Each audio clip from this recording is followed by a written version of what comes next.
حبايب قلبي واخواتي في كل مكان في الدنيا، عاملين ايه؟ يا رب دايما تكونوا بخير. قبل ما ابدا الفيديو كده عايزه اقول لكم ان انا اول حاجه حبيت ان انا اقولها لكم ان انا بعتذر لكم عن صوتي ده.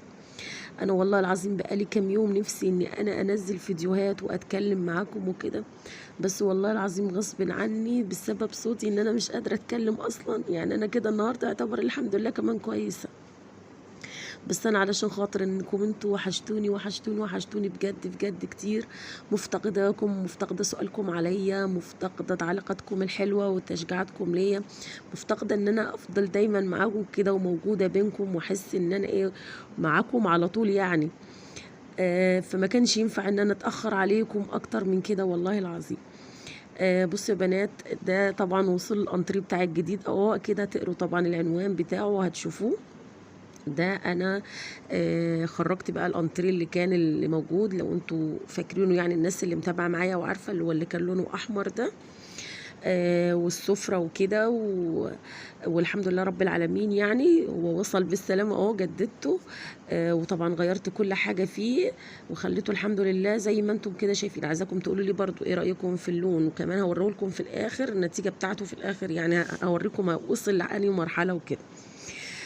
ده كمان الانتريه بتاع الصاله.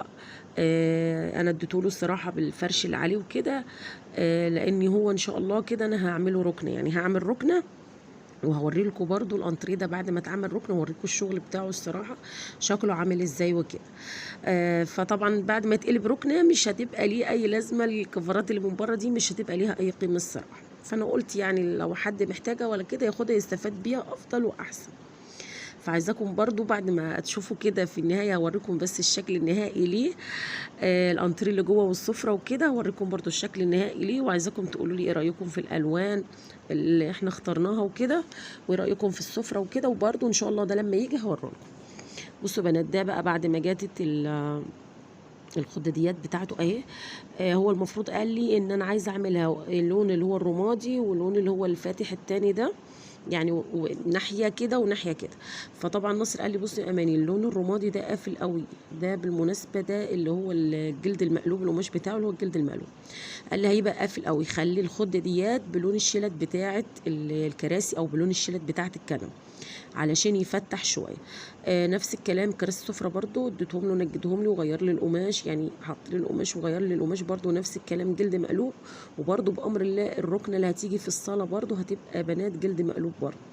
عملنا نفس الحكايه، يعني 3 كده و3 كده، يعني 3 الوان كده و3 الوان كده. ما حبيتش ان انا اوحد، حبيت ان انا اغير في الالوان والموديلات اصلا اللي كانت موجوده معايا. مستنيه رايكم تقولوا لي في الكومنتات ايه رايكم في اللون، هيبقى حلو وماشي مع الستاير ومع الحافظه اللي انا جايباها ومع السجاد وكده ولا لا. برضو بامر الله هعمل لكم فيديو بعد ما نخلص.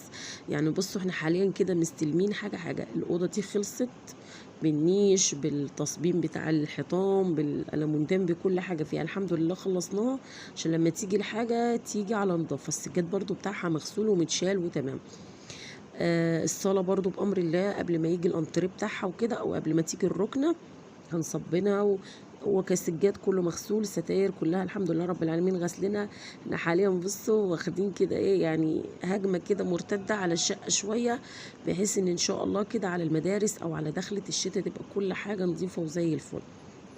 انا مش بعمل دلوقتي، بس انا علشان خاطر ان الفرش او الخشب يعني يجي على مكان نظيف، ما بقاش مثلا لسه جايباه وبعد كده ارجع ان انا نغسل الحيطان ونصبن والميه تبهدل او لا.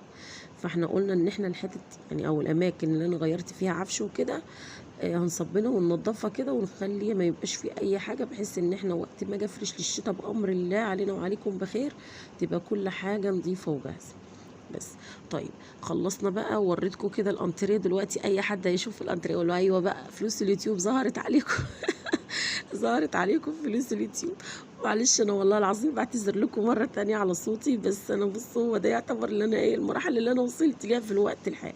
انا بقالي حوالي 3 او 4 ايام صوتي مقفول خالص، ده يمكن النهارده اللي انا ايه عارفه اتكلم شويه. طب دخلت كده عملت لهم الغدا مبدئيا كده بعد ما خلصنا يعني فرشنا الانتريه وجات الشيلت وخلصنا وكده. قلت لهم بصوا النهارده انا هعمل لكم ان شاء الله كده ملوخيه، وهعمل فراخ محمره، وهعمل لكم رز. هو ده اللي انا هقدر اعمل لكم، وهقدر ان انا اقوم اصلا واعمله معاكم. طيب، قرطفت الملوخيه كده زي ما انتم شفتوا في الصاله. انا عايزه اقول لكم والله العظيم انا حالي مايل، كلمة حالي مايل دي متدمر. الصالة طبعا فاضية، قاعدين في الأرض. قعدة الأرض صعبة ومش متعودين عليها، فاهميني؟ فبتبقى صعبة لأن كراسي السفرة والأنتريه اللي جوه، عايزة أقول لكم أنا عاملة عليهم حظر التجوال يعني على قد ما أقدر، علشان العيال ما يبهدلوهمش ويضيعوهم لي كده. فانا بحاول على قد ما اقدر ان انا الم بقى السفره والاوضه اللي جوه واقفل عليها عشان ما تتدهملش، انا لسه ما فرحتش فيها. بس فاحنا قاعدين كده فارشين سجاده كده من السجاجيد القدام، وقاعدين الصراحه في الارض في الصاله. خلصت بقى من الملوخيه بتاعتي وانا قاعده هناك. وجيت هنا بقى حمرت الفراخ بتاعتي كده في معلقتين زيت. طبعا الفراخ كلنا عارفين طبعا بنغسل ونظبط ونبصوا بنديها كده ايه يعني حمامات، مش حمامات كده محترمه كده. وانا يعني من الناس اللي بعد ما بعمل لها نقعه بالليمون والملح وكده، الصراحه بحب ان انا اخدها بالملح. الملح بيطهر، اكتر حاجه بتطهر وبتطلع اي زفاره ولون بتلاقيه غريب في الميه الملح بس. غسلتها غسله محترمه، وجيت حمرتها في معلقتين من الزيت، وضفت عليها طماطمايه وبصلايه وحوالي 5 فصوص من الثوم وملح وفلفل اسود، بس مش اكتر من كده. ونزلت عليها بالميه السخنه، واديكم شفتوا لون الشوربه يا بنات كانت عامله ازاي من قبل ما تغلي، حتى غلوه واحده على النار كان لون الشوربه بصوا حكايه كده، يمكن كمان الاضاءه ظالمه اللون بتاعه. طيب، سبت بقى فراخ على النار. فراخ انتوا كلنا عارفين ان هي ما بتاخدش وقت، فكان لازم اتحرك ان انا اعمل حاجه. طبعا انا كنت غسله الملوخيه لما دخلت جوه المطبخ، وكنت غسلت الفراخ قبل ما اغسل الفراخ. كنت مرطفه الملوخيه الصراحه معاكم قبل ما اروح للفراخ، كنت الفراخ حطاها في نقعه وسايباها بميه وملح وليمون في الحوض. خدت بقى الملوخيه بتاعتي غسلتها وسبتها على جنب، وبعد كده غسلت الفراخ وسبتهم في المصفى يصفوا قبل ما انا احمرهم.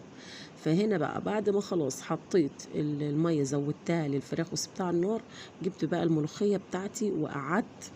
عايزه اقول لكم انا ما تعرفوش القعده اللي انا كنت قاعداها عامله ازاي، انا ظهري وجعني اصلي يعني. انا بصوا انا كنت شغاله في الملوخيه على الترابيزه، بس والله ظهري كان وجعني. الحمد لله رب العالمين، صدقت ما انا خلصت منهم وخرطتهم ودخلت بقى على المطبخ. ركنت بقى الملوخيه على جنب، وجبت بقى الحله عشان نحمر حبه الرز.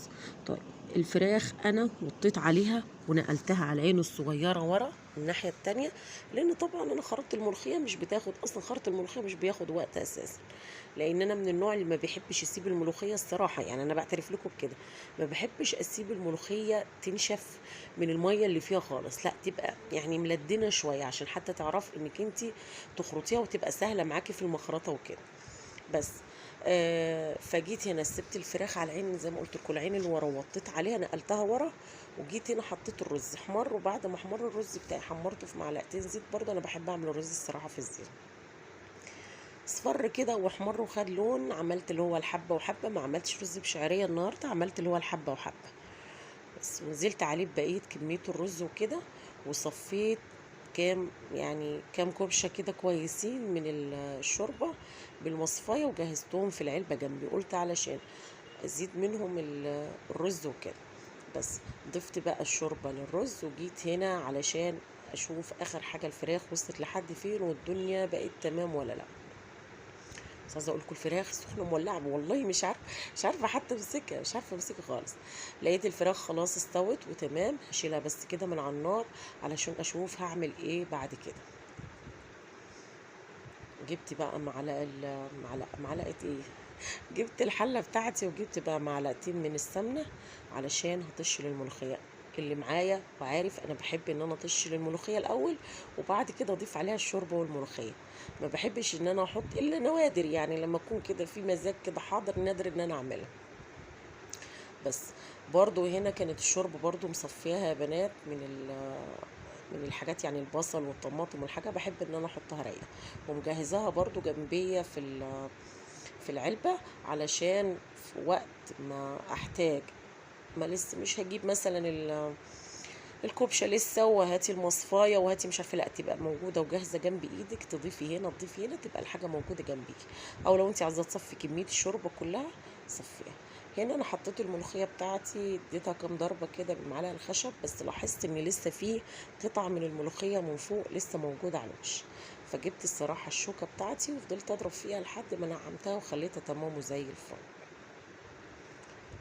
بصوا هتاخد كده يا دوبك على النار، بس هي بس كده كام شكشكه كده بسيطه او كام رفعه بسيطه كده، وهنشيل الملوخيه او هنطفي الملوخيه. انا هنا كده كنت خلاص طفيت عليها عشان نحتفظ بالعرق يا بنات بتاعها يقعد زي ما هو. بص انا كنت بوريكم، رفعت لكم الحله علشان اوريكم ان انا طفيت عليها.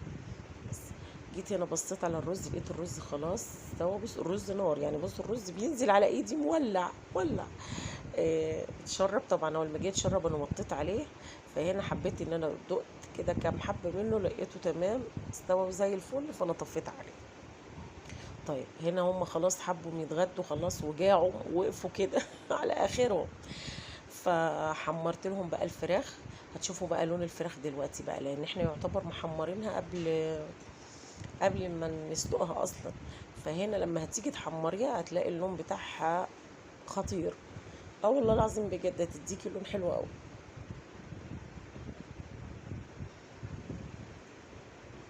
برضو الفراخ انا لما بحب احمرها بحمرها في الزيت، بحبش الصراحه احمرها في السمنه خالص.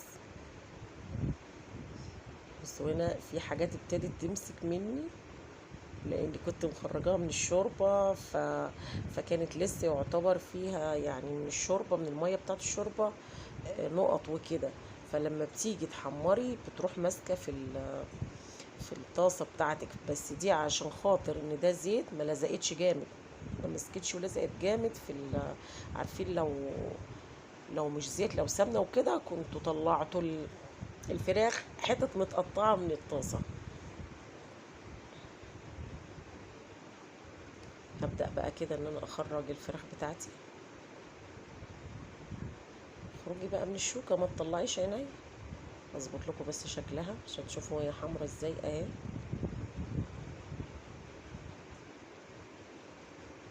هنا انا حمرت عشان انا رايحه اغرف عشان احط لهم الغدا. بس تمام كده. بصوا لون الفراخ يا بنات عامله ازاي، شكلها عامل ازاي اهي. تعالوا بقى بينا علشان نغرف الاكل. انا هغرف على قد اللي هياكله. احط بس طبقين كده من الرز، وهخلص من الرز وهجيب كمان الملوخية بتاعتي علشان اغرفها. بس قبل الملوخية هوريكم حاجة هنا. ايه رأيكم في الزيتون ده؟ الزيتون ده والله العظيم جانا هدية، احنا شحتينه اه والله شحتينه الجيران الصراحة. طلعوا لي منه امبارح كيس كده حلو، كيس تلاجة يعني. فعشان عارفين ان انا بحب الزيتون قلت حاسين بيا بحب الزيتون. بصوا ايه رأيك في الملوخية اهي، والزيتون بتاعنا بقى والرز. عايزين سلطه، اللي عايز سلطه بقى يعمل بعد كده، انا اللي قدرت عليه عملته. وادي لون الفراخ. وده يا بنات كان الفيديو بتاع النهارده، يا رب يكون عجبكم، يا رب تكونوا استفدتوا منه باي معلومه بسيطه. استودعكم في رعايه الله، والسلام عليكم.